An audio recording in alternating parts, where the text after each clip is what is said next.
허환구의 라디오 오늘. 여러분 안녕하십니까, 허환구입니다. 윤석열 대통령 체포영장이 재발부됐고 재집행을 앞둔 상황인데요. 야권 일각에서 윤 대통령의 도피 가능성이 제기됐습니다. 민주당 안규백 의원이 한 언론 인터뷰에서 윤석열 대통령이 관저를 빠져나와 제3의 장소에 있다는 제보를 받았다고 말했습니다. 설마 아니겠지요. 법원이 발행한 체포영장 집행마저 거부하고 있으니 이런 억측도 나오는 게 아닌가 싶은데요.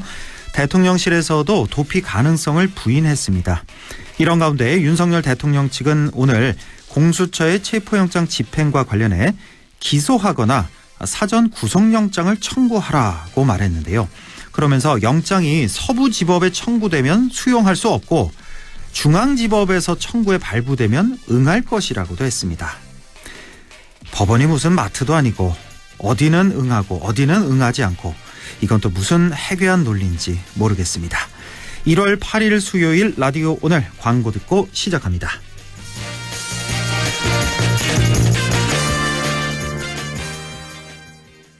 RSV 알고 계신가요? RSV는 독감 바이러스만큼 전염성이 강한 급성 호흡기 감염 바이러스로 영유아나 60세 이상 성인에서 감염 시 폐렴 등 심각한 합병증으로 이어질 수 있습니다. 주로 독감 바이러스와 비슷한 시기에 발생하는 RSV. 자세한 내용은 의사와 상담하세요. 이 광고는 RSV 질환인식 캠페인입니다. 팀장님, 연금도 투자하세요? 알아서 크는 연금은 없으니까 투자해야죠. 아, 투자의 차이가 연금의 차이? 이제 연금도 투자다. N2 퇴직연금. 역시 고용노동부가 선정한 2024년 퇴직연금 우수사업자. NH투자증권. 원금 손실 유의, 가입 전 상품 설명서 및 약관 필독. 독일도 돌았다.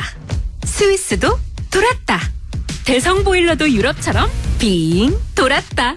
원통형 콘덴싱으로. 대성보일러가 만드는 유럽형 콘덴싱의 시대. 당신의 콘덴싱은 유럽형입니까? 대성이 내일을 위합니다. 대성보일러.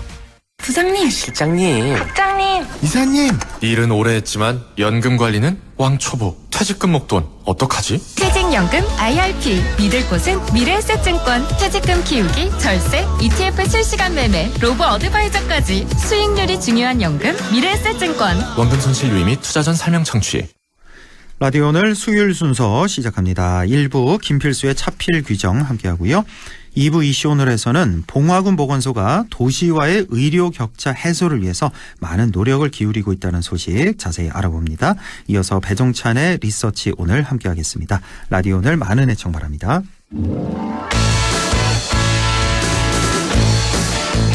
네, 차에 필요한 귀한 정보 김필수의 차필 규정, 대림대학교 미래자동차학부 김필수 교수와 함께합니다. 안녕하십니까? 네, 안녕하세요. 예, 자, 새해도 전기차에 대한 관심 계속될 것 같은데, 올해 전기차 보급 어느 정도 예상하시는지요? 지난주에 환경부에서 발표를 했습니다. 보통 매년 한 2월 달 발표하는데 이번에는 좀 조속히 발표해서 한 달 정도 빨라졌다 이렇게 보고 있는데, 올해는 지금 16만 대 정도를 예상을 하고 있습니다. 그런데 16만 대지만은 실질적으로 보조금의 액수나 이런 특성 자체가 좀 변했기 때문에 실제로 이 목표를 맞출 수 있는 것은 추후에 좀 봐야 되는데 부정적인 시각이 좀 있다 보니까 고민되는 상황도 많다고 볼 수가 있습니다. 그래요? 작년 같은 경우는 어느 정도였죠? 전기차 보급이? 작년에 한 15만 대 정도 보급 목표였는데 시대 한 2만 대 정도 보급이 됐어요. 그래서 작년에 이 전기차 누적 대수가 71만 대 정도, 충전 기간 40만 기 정도가 됐었는데 올해 16만 대 정도면은 상당히 좀 이 높은 치수다. 특히 작년 여름에 이 전기차 대량 화재가 생기면서 원인 불명이 됐었고, 맞아요. 또 아파트 입주민들의 불안감이 좀 아직 남아있다. 정부가 종합대책 발표했지만 아직 고민사항이 많거든요. 그런 측면에서 올해 과연 16만 대가 보급될 수 있을까라는 고민이 있고요. 이번에 정부에서 발표한 내용을 보게 되면은 작년에 비해서 보조금은 평균 중앙정부에서 400만 원 정도였는데 300만 원, 100만 원 정도 줄었고요. 여기에 맞춰서 지자체에서 주는 비용도 좀 줄어들기 때문에 전체적으로는 한 300~400만 원 정도 줄어드는 효과가 나오고요. 또 하나의 가장 큰 특징이 안전계수가 포함이 됐어요. 말씀드린 대로 전기차 화재 같은 불안감이 좀 있다 보니까 이 안전계수를 포함을 해서 뭐 제조물 책임 보험을 가입을 의무화시킨다든지 또 예를 들어서 전기 배터리에 관련된 이 여러 가지 데이터에 대한 부분들을 공유를 하게 되면은 보조금을 더 주는 안전개수를 포함했다는 게 예전에 이 보조금 정책과 차이점이 큰 부분이라고 말씀드릴 수가 있습니다. 아, 그렇군요. 전기차 보급 대수. 그러니까 지난 2024년도에는 한 15만 대 정도 예상했는데 실제로 한 12만 대 정도. 그리고 25년 올해는 16만 대 정도 예상하지만 글쎄 실제로는 여기 좀 달성하기가 좀 여의치 않다. 이렇게 예상을 해 주시는 거고. 보조금도 많이 줄었다. 정부 보조금이 이제 400만 원이었는데 이제 이게 300만 원 되는 거고 지자체 보조금도 또 줄어들 것이고. 그리고 또 하나가 그 고속도로 통행료도 그 혜택이 있었잖아요. 전기차가. 맞습니다. 근데 이것도 올해 그 작년까지만 해도 50% 감면이었는데 올해 40%로 줄고 내년에 30, 그 후년에는 20으로 이렇게 점차 준다면서 이렇게 되면은 좀 굉장히 좀 악재라고 볼 수가 있겠네요. 전기차에는. 물론 이제 전기차 보조금이라는 것이 우리나라가 다른 선진국 대비해서는 늦게까지 주는 또 많이 주는 국가에 속합니다. 이미 선진국에서는 보조금을 없앤 국가가 상당히 많이 있고요. 예. 그러나 국내에서 끝까지 주겠다. 보조금을 줄지만은 그런 측면에서 소비자들한테 현금을 직접 주는 효과가 있기 때문에 의미는 분명히 있습니다. 예. 다시 다시 말씀드리면은 전기차의 완성도가 좋아지고 또 전기차가 내연기관차하고 가격이 비슷해지고 완성도가 좋아지면서 다양한 모델이 나오기 있기 때문에 소비자한테는 완성도 좋은 전기차를 이 보조금을 받으면서 지금 받을 것이냐 아니면은 추후에 보조금이 아예 없어진 상태에서 그 내연기관차가 비슷한 수준의 전기차가 많이 나올 때를 택일할 것이냐 이거는 소비자한테 맡겨둔다 이렇게 보고 있는데 문제는 말씀드린 대로 전기차 화재라든지 이런 문제점에 대해서 정부에서 종합대책을 발표했지만은 이 일선에서 이 아파트 입주민들이 와닿는 피부로 와닿는 직접적인 정책하고는 거리가 좀 있는 추상적인 부분들이 많습니다. 예. 그러다 보니까 좀 아쉬운 부분이 있어요. 저도 정부 자문해주는 입장에서 예를 들어서 전국 아파트에 있는 지하 주차장에 있는 충전기가 완속 충전기가 충전 제어가 안 됩니다. 예. 그런 부분들을 충전 제어가 가능한 스마트 제어 충전기로 전국적으로 아파트에 있는 지하 충전소를 좀 바꿔주면 좋겠는데 그 부분들은 좀 아쉬운 부분이 있어요. 그것만 바꿔주더라도 아마 입주민들의 불안감이 좀 해소되지 않을까라는 측면에서 지금이라도 이 사각지대에 있는 정책을 좀 보완할 필요가 있다고 분명히 말씀드릴 수가 있습니다. 스마트 제어 충전기라는 건 어느 정도 이제 충전이 되면 이제 더 이상 안 되게끔 그걸 말씀하시는 거죠? 맞습니다. 예. 지금 현재 전국에 있는 25만 개 아파트 지하 주차장에 있는 충전기는요. 예. 이 전기차가 충전이 다 됐는데도 불구하고 충전기에서 계속 전기에너지를 배터리에다가 주는 거예요.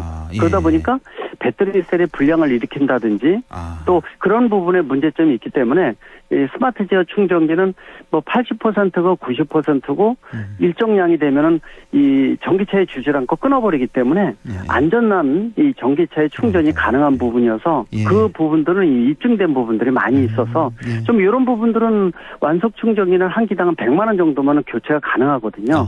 또 전국 지자체나 아니면은 아파트 입주민들이 일부 비용을 직접 되겠다라는 부분도 있기 때문에 중앙정부에서 전체 금액이 아니라 일부분만 되더라도 교체하는 아파트가 상당히 많이 있고 또 지금 임시대책으로 지상으로 옮긴다 그러지만은 지상에 공간이 없거든요. 그래요. 예, 맞아요. 또 전기차주들도 지상에 있는 충전기를 완속 충전한 다음에 또 충전이 끝난 다음에 결국 지하 주차장으로 또 옮겨서 주차를 해야 되는 것도 불편한 것은 말할 필요가 없고 임기응변에 불편하기 때문에 상당히 이런 부분들은 해소하는 데는 한계점이 있다고 말씀드려서 16만 대에 대한 보급이 상당히 좀 고민된다고 말씀드릴 수가 있습니다. 예, 지난해 여름이었죠. 이제 대형 그 전기차 화재가 있었습니다. 인천으로 기억하는데 이거 말고도 몇 건이 크고 작은 화재가 연달아 일어나서 전기차 포비아라는 말까지 생길 정도였는데 이게 이제 보급에 상당한 또 악영향을 끼쳤는데 이 전기차 포비아는 아직까지는 좀 해소가 안 되고 있는 모습이라고 봐야 되겠죠? 그렇습니다. 지금 정부에서 종합대책 이후에 일선에서 저도 연락을 많이 받고 많이 이제 발표도 해주고 직접 가서 자문도 많이 해주고 있지만은 불안감이 전혀 해소된 게 없어요. 그러다 보니까 아파트마다 전기 차주들이 불편한 게 한두 가지가 아닙니다.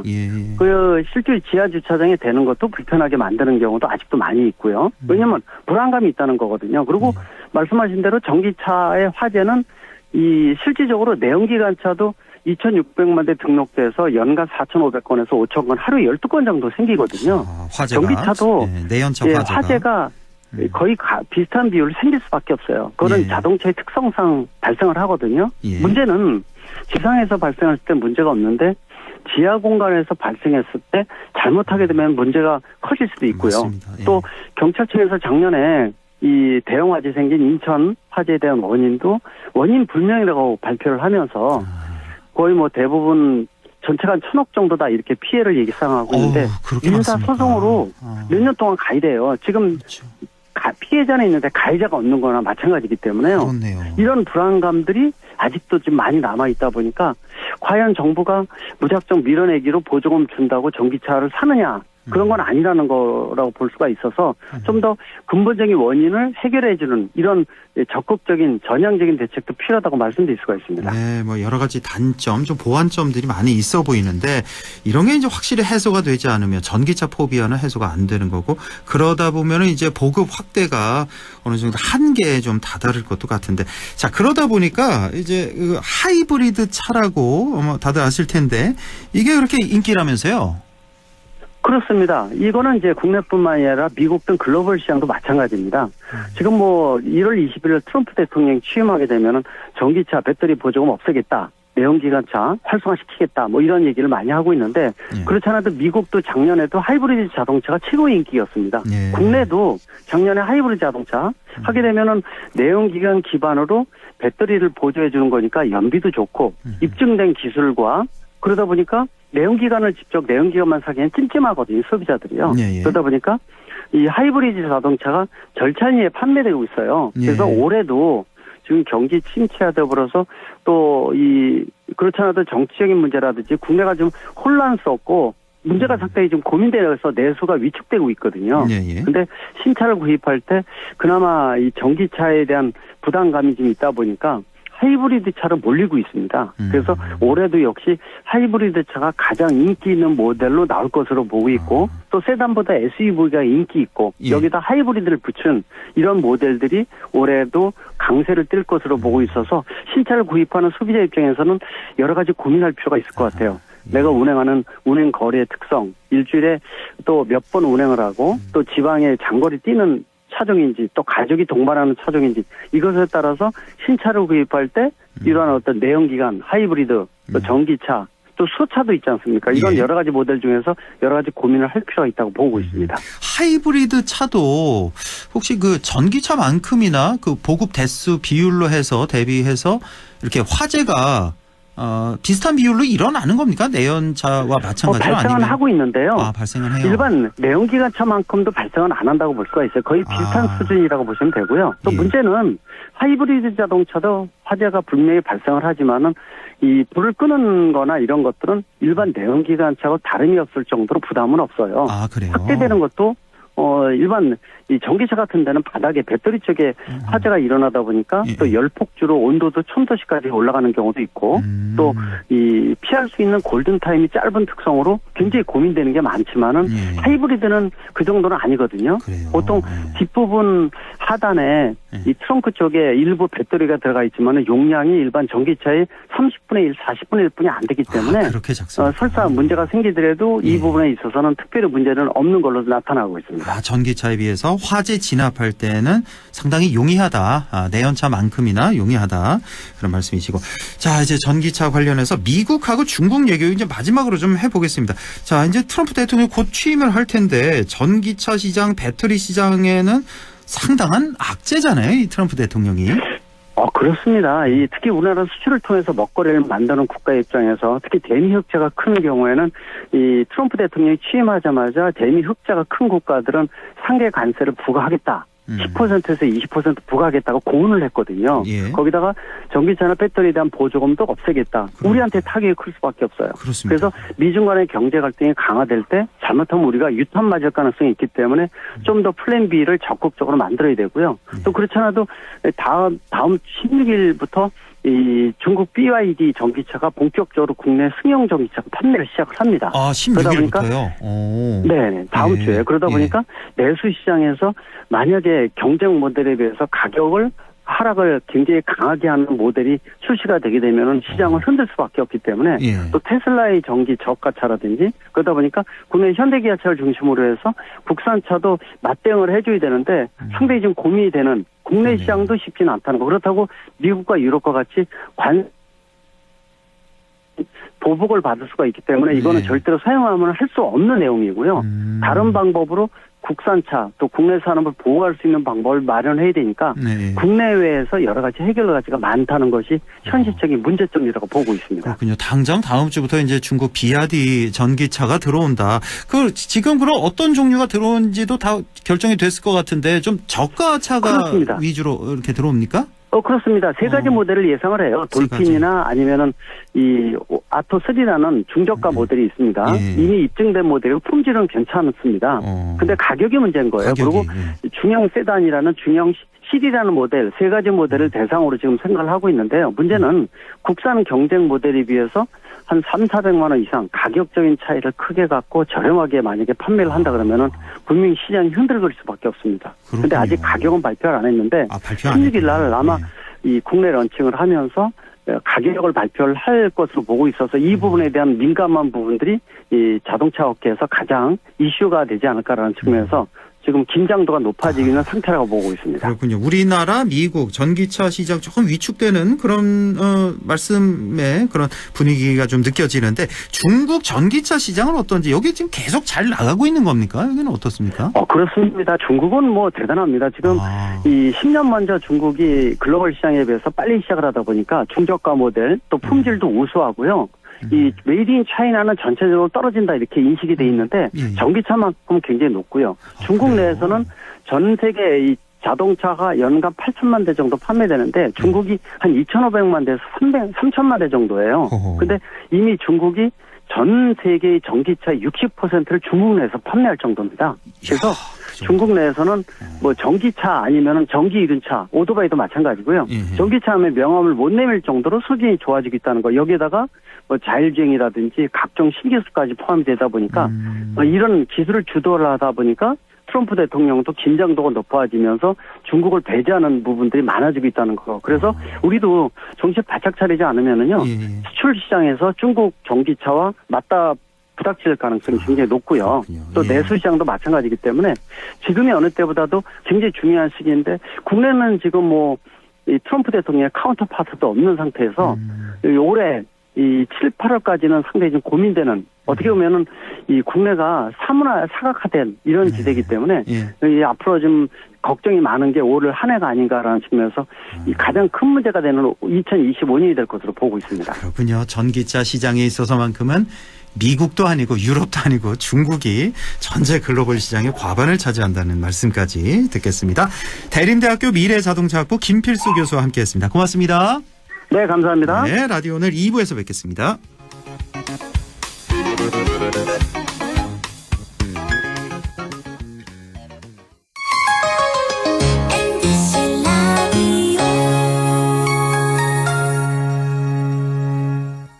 나에게 딱 맞는 대학, 나에게 꼭 맞춘 대학.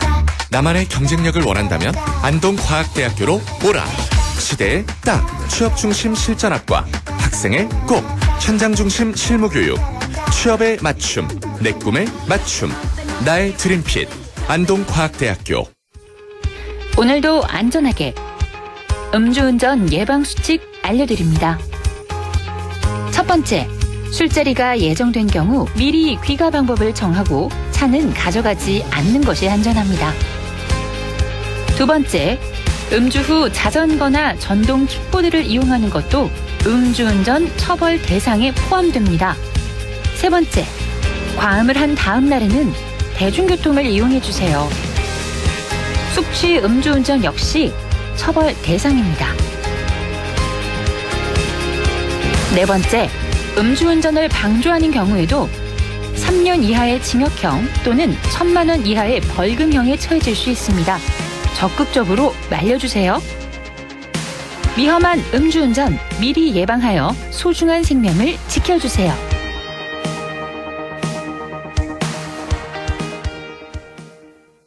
살림꾼 김재우의 살림템 추천. 창틀 바람막이로 실내 온기 지켜줄게. 포장은 다회용기로. 플라스틱 거절한다. 우리 식재료로 유통을 줄이면 탄소를 줄일 수 있어. 이 모든 건 기후위기에 대응하는 지구살림템. 여러분도 함께해요. 공익광고협의회.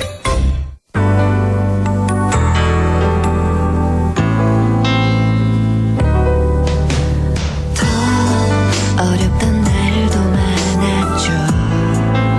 우리 함께 한다면 따스함을 느껴요. 사랑이 있어요. 소중한 꿈을 이뤄봐요. 우리 함께 여기 있으니 감동과 사랑 있는 MBC 라디오 문화방송 100.1 MBC 라디오. 네, 6시 25분 57초 지나고 있네요. 이슈 오늘 시작합니다. 지역은 도시와 비교하면 상대적으로 의료 환경이 열악할 수밖에 없는데요. 봉화군 보건소가 도시와의 의료 격차 해소를 위해서 많은 노력을 기울이고 있다는 소식입니다. 봉화군 보건소 배재정 소장을 연결해서 얘기 들어보겠습니다. 배재정 소장님 안녕하십니까? 예, 안녕하십니까. 봉화군 보건소장 배재정입니다. 예, 수고 많으십니다. 자, 봉화군 도시에 비해서 상대적으로 의료 환경 상당히 열악해서 봉화군 보건소의 어깨가 더 무거울 것 같은데요. 도시와의 이런 의료 격차 해소를 위해서 여러 노력을 기울이고 계시다고요? 예, 먼저 을사년새의 한동 MBC 라디오 오늘 시청자분들과 가정에도 사랑과 행복이 넘치고 소망하는 모든 일들이 잘 이루어지시길 기원하면서 새해 복 많이 받으십시오. 네. 봉화군 보건소에서는 도시와 의료 격차 해소를 위해 공공보건의료기관의 시설 및 장비 개선을 통해 국민들에게 보다 향상된 의료 서비스 제공을 위한 공공보건의료시설인 건축물 리모델링과 봉화군립노인전문요양병원의 치매 전문 병동 증축, 저출산 대응을 위한 프로그램 운영, 필수 진료 체계 구축을 위한 소아청소년과 설치 등 의료시설 현대화 및 맞춤형 의료 혜택 제공으로 의료 취약지 농어촌 의료 서비스 개선을 위해 노력해 왔습니다. 아, 그렇군요. 예, 몇 가지 쭉 설명을 주셨는데 하나하나 좀 자세히 알아보겠습니다. 먼저 국토교통부 그린 리모델링 사업 공모에 참여해서 보건지소 또 보건진료소 같은 곳들의 리모델링이 이루어졌다고요? 예. 저희 보건소에는 노후 공공건축물의 에너지 성능 향상을 위한 국토교통부 그린 리모델링 사업 공모에 참여해서 2020년부터 현재까지 총 15억여 원의 국비를 지원받아 정신건강복지센터를 포함한 보건지소와 진료소 등 총 9개소를 그린 리모델링 하였습니다. 이로써 기존 노후 보건의료시설물의 내외부 단열, 창호교체, 고효율 냉난방 시설 교체로 에너지 절감은 물론 보다 청결하고 쾌적한 환경을 갖출 수 있게 되었습니다. 아이고, 잘 됐네요. 예. 네. 봉화군 역시 우리 지역 다른 곳과 마찬가지로 이제 고령 인구가 많아서 참 문제가 많이 되는데 지난해 치매 전문 병동도 건립이 됐다면서요? 예, 아무래도 저희들 봉화군의 지속적인 노인 인구 증가에 따라 치매 환자의 전문적인 치료와 치매 친환경 조성 공간 필요의 증가로 지난 2019년과 22년 보건복지부 공립요양병원 기능보강사업 공모에 두 차례에 걸쳐 선정되어 25억여 원의 국비를 지원받아서 치매 전문 병동 수를 43병상에서 86병상으로 늘리고 의료 장비도 19종 190대 보강하여 치매 환자에 대한 전문적인 치료와 치매 환자 가족 부담을 경감할 수 있게 되었습니다. 또한 치매 안심센터와 협력해서 지역사회 치매 인식 개선 사업, 퇴원 치매 환자 일상생활 복귀 지원 등 공공보건의료 사업 확장에도 심혈을 기울여 치매 조기 발견과 중증화 예방을 위해 지속적으로 노력하고 있습니다. 아, 그렇군요. 자, 그리고 지역에는 소아청소년과가 없어서 아이들이 제때 진료를 못 받는 상황도 많았었는데 봉화군에는 진료기관에 소아청소년과가 있죠? 예. 필수 의료 과목인 소아청소년과를 신설을 해 우리 아이들이 인근 도시로 원정 진료를 가야 하는 어려움이 없도록 2023년도 7월에 봉화해성병원과 협력하여 개설을 하였으며 해성병원.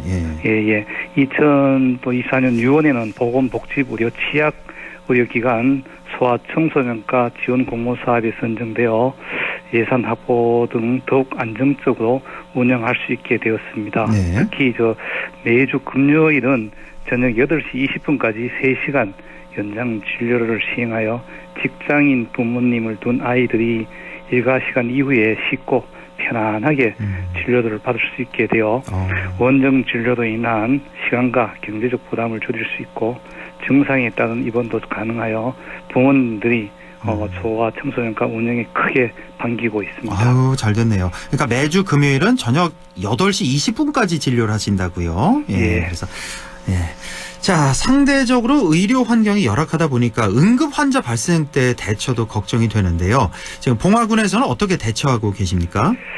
예, 저희 응급 의료 체계 확립을 위해서 봉화해성병원의 응급실 운영비를 지원하고 긴급 중증 환자의 신속한 후송을 위해서 관내에 응급의료 전용 닥터 헬기장 5개소를 설치하여 운영하고 있습니다. 예.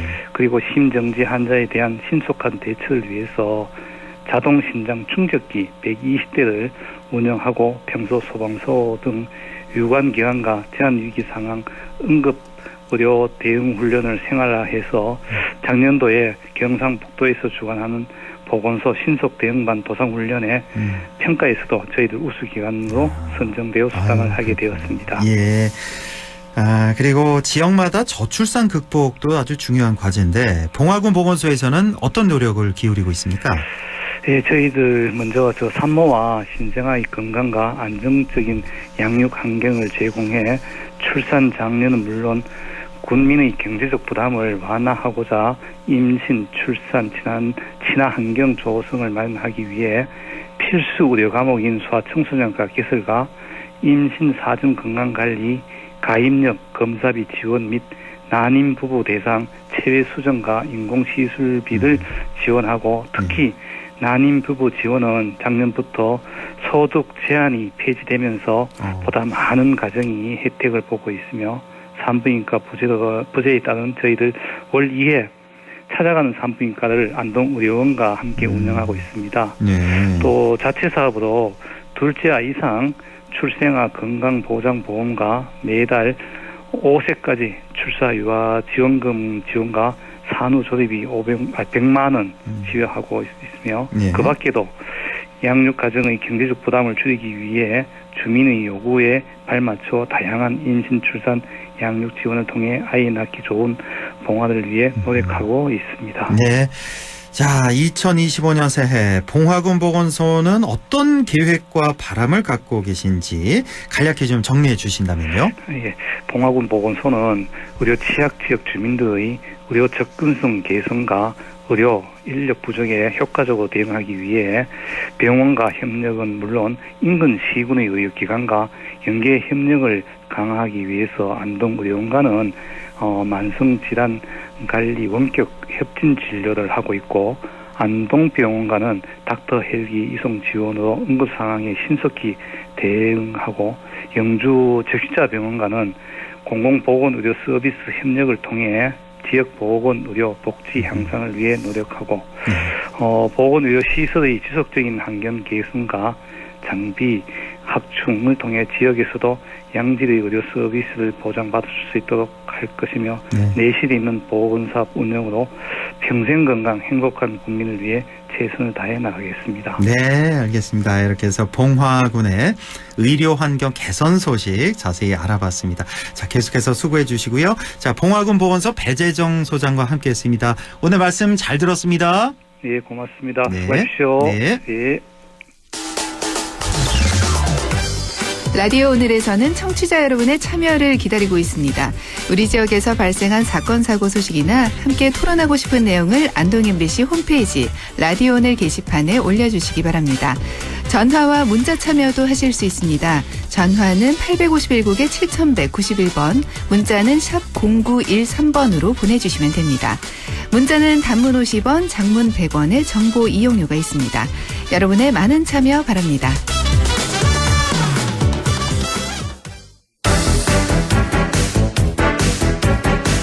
네, 리서치 오늘 인사이트 K 배종찬 연구소장과 함께합니다. 소장님 안녕하십니까?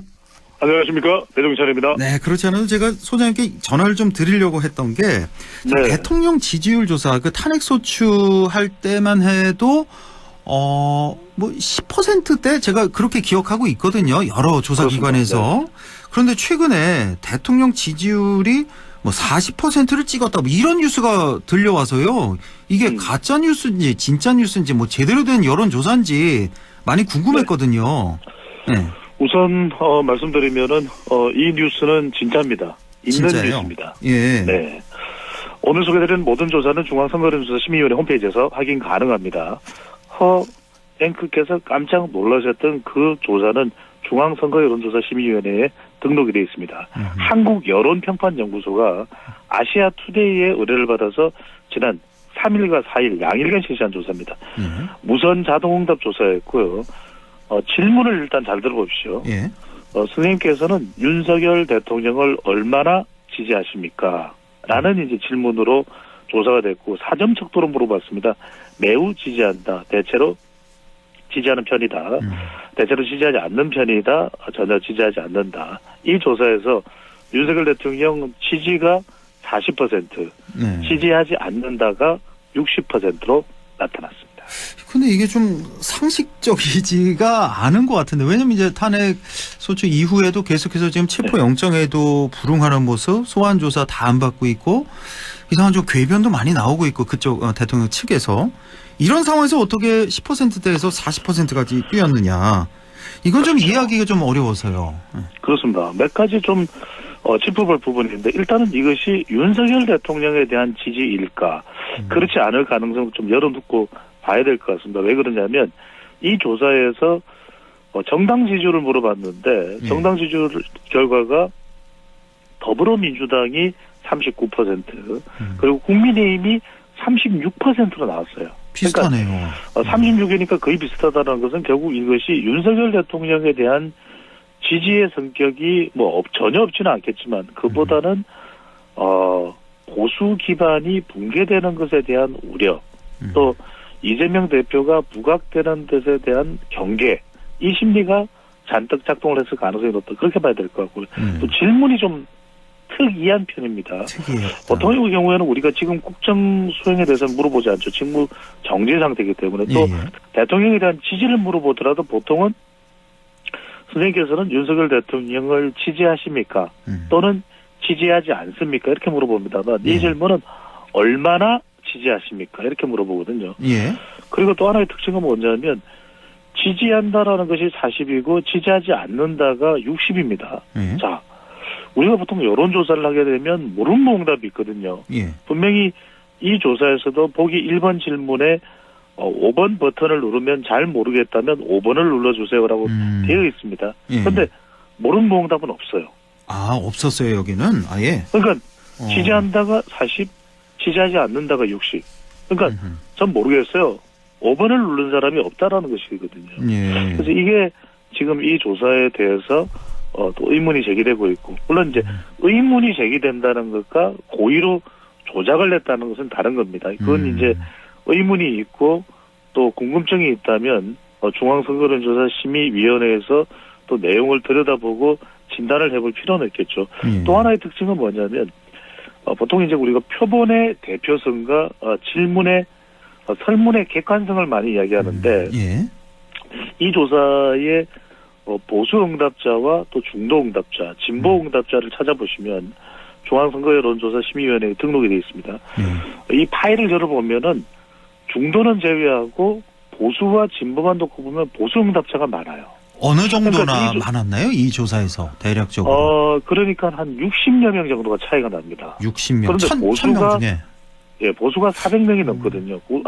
중도가 400명이 넘거든요. 그러니까 중도의 양이 상당히 많은데 그 안에는 중도 보수, 중도 진보가 다 들어가 있다고 봐야 되겠죠. 여하튼 이 탄핵 전국에서 이 조사에는 보수 응답자가 더 많이 집결했다. 이렇게 이제 보시는데 그 이유는 이제 원인 규명을 해봐야 되겠죠. 또 하나는 이제 특징이 일각에서 제기하는 것은 이 조사에 아시아 투데이라고 하는 의뢰기관이 고성국 TV의 이 고성국 박사가 주필이라고 합니다. 아시아 투데이에. 그것과 연관성이 있는가 이제 그거는 우리가 사실 연결성이 있는지 연결관계가 있는지는 그거는 단정짓기는 어려운 것이고요. 또 한국 여론평판연구소가 고성국 TV 조사를 많이 했는데 그 영향 아니냐. 근데 조사는 개별적으로 이루어지는 것이라서 그런 것에 대한 의혹 제기는 할 수 있습니다만 실제 그런지 여부는 진단을 해보고 규명을 해봐야 되는 부분이고 실제로 이제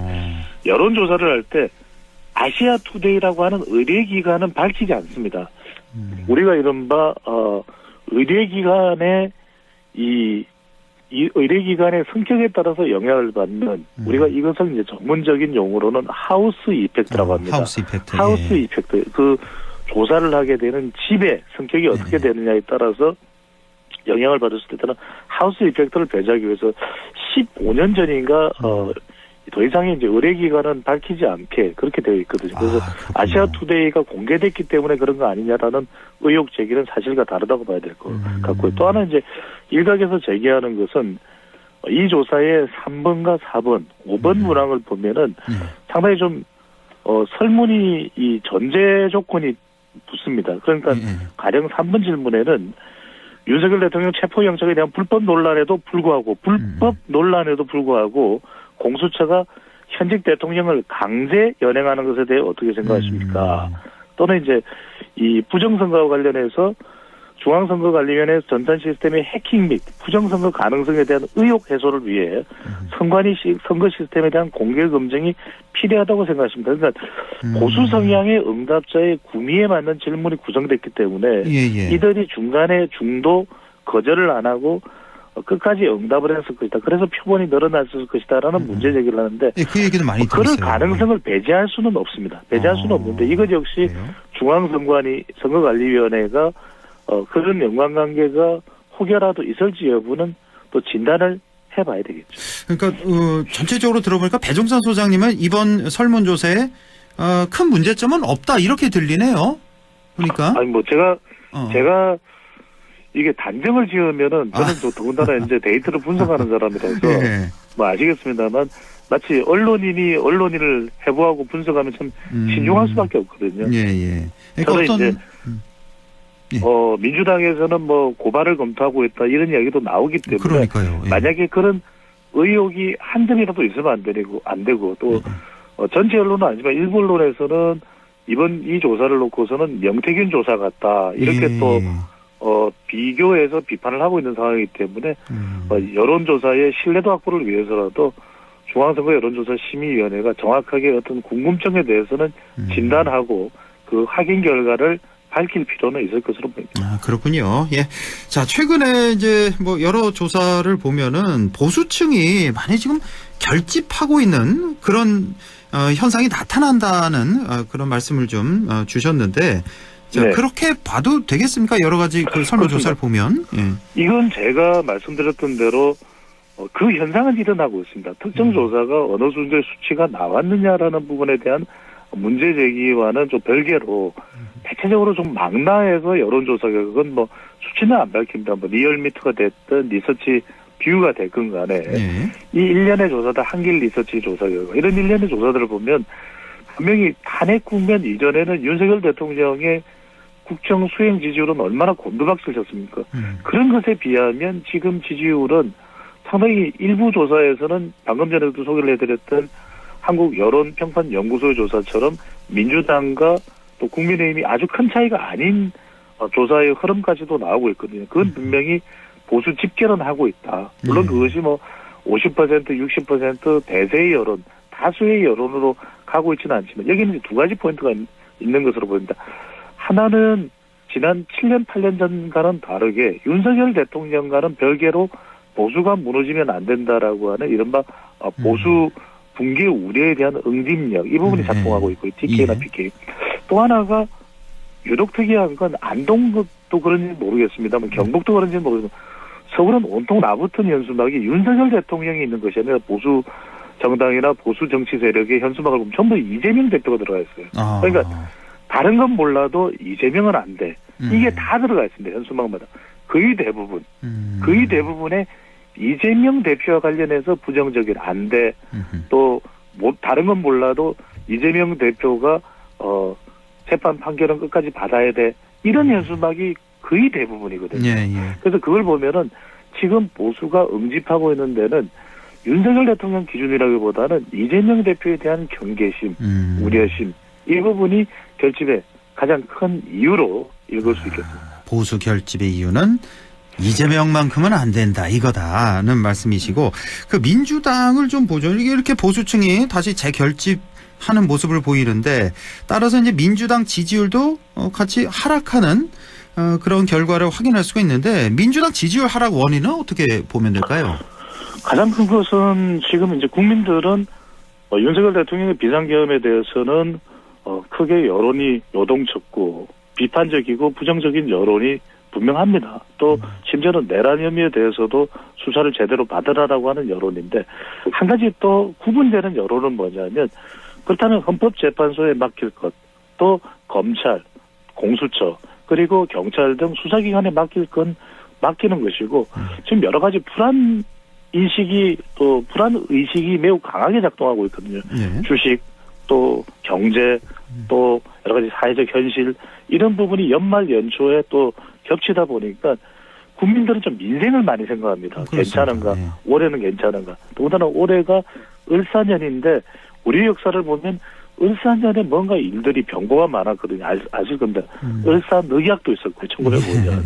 그러다 보니까 심리적 요인을 꼭 특정 관련되는 어떤 해에 대한 인식보다도 이제 이런 불안감 자체가 좀 민생과 관련된 역할을 해줬으면 하는 것이 강하게 작동하는데, 이 부분에 대한 것이 충분히 구현되지 못하는 것이 아마 가장 큰 이유로 보입니다. 이제 민주당이 민생에 대해서 민생 법안을 좀 강력하게 통과시키고 또 민생 관련된 현안들을 좀 부각시키는 모습을 보인다 그러면, 이 부분에 대해서 중도층이 더 힘을 실어주면서 지지율이 올라갈 가능성은 열려 있을 것으로 보입니다. 글쎄요, 그렇게도 볼 수도 있겠지만, 지금 우리 경제와 민생 어렵다는 거 온 국민이 다 느끼고 있는데. 그렇습니다. 지금 이 상황을 초래한 건 바로 윤 대통령 아니냐. 그래서 지금 아직 확실히 해결되지 못한 이 내란 문제를 완전히 종식시키고, 윤 대통령을 하루빨리 체포 구속시키고, 이게 우리 경제를 위해서 지금 당장 시급한 거 아니냐는 그 생각도 좀 드는데요.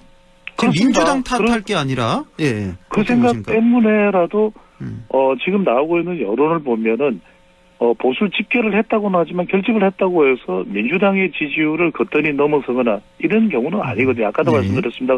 한국 여론평판연구소의 경우에도 윤석열 대통령 지지 여부를 물어본다도 40은 지지지만 60은 또 지지가 아닙니다. 그래서 그 여론도 그대로 살아있는데, 중도층들이 이제 관망하는 이유는 분명히 이제 허영국께서 말씀하신 그 부분도 중요하지 않다고 생각하는 사람은 없을 겁니다. 하지만 중도만 놓고 봤을 때는 뭔가 너무 불안한 이것을 좀 해결해 줄 수 있는 그 문제, 유발되어 있는 상태보다도 문제를 해결하는 쪽에 더, 많은 여론들이 가 있다라는 것도 이제 확인할 수가 있는 것이겠죠. 네, 알겠습니다. 윤 대통령 얘기 나온 김에 지금, 현안 몇 가지만 좀 시간 되는 데까지 좀 짚어보겠습니다. 2차 체포영장까지 지금 발부된 상태. 자, 그러면 우리가 좀 조심스럽게 2차 체포영장 집행하는 그 모습을 좀 예상해 보자면, 글쎄요, 격렬한 대치 이후에 무력 충돌까지, 혹은 더 나아가서 유혈 사태까지, 이렇게까지 예상할 수가 있을까요? 어떻게 보십니까? 가서는 안 되겠죠. 가서는 안 되죠. 그렇게 만약에 그림이 그려진다라면 그건 공수처로서도, 또 지금 체포영장은 제대로 법적으로 집행이 돼야 된다는 민주당으로서도 상당히 곤혹스러울 수밖에 없는 것이고, 또 그 상황에서 윤석열 대통령이나 국민의힘도 비판으로부터 자유로울 수는 없을 것입니다. 왜?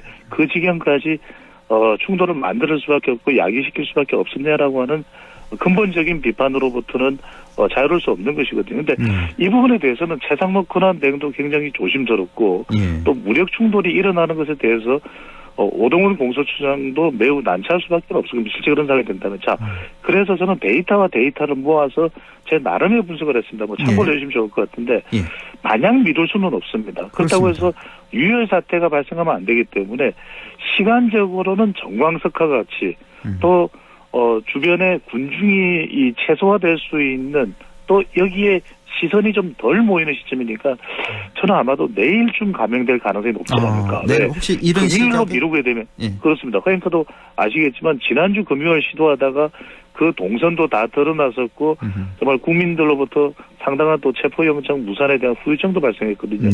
내일 감행이 된다면 상당히 추운 날씨이기 때문에 많은 사람들이 모이기 힘들 겁니다. 그것도 새벽에 한 3, 4시에 감행이 되면 그것도 정광석화 같이 그리고 실제 관저의 이 한남 오거리 도로변이 아니라 실제 이 102 또는 202, 101, 202 이런 경비단들이 출입하는 문들이 따로 있는 것으로 알고 있습니다. 그쪽으로 정광석화 같이 전문 체포조들이 좀 투입이 돼서 그 일을 수행을 할 가능성이 상당히 높을 것이고 경호 관계자들이 뭐 경호처장이나 차장이 저변에 나서지는 않겠지만 이 관리자들이 등장할 경우에 당신은 바로 체포될 수 있다라고 이야기를 하면서 전격적으로 수행에 들어갈 가능성이 높을 것입니다. 여기 이제 특공대 투입설도 나옵니다만 그 부분은 바로 무력 충돌 가능성이 매우 높기 때문에 특공대보다는 전문 체포조, 이른바 체포영장을 집행하는 인력들이 투입될 텐데 1차 때 한 100여 명이었다면 그 수는 굉장히 역부족이었거든요. 대략 한 500여 명 정도가 투입될 가능성이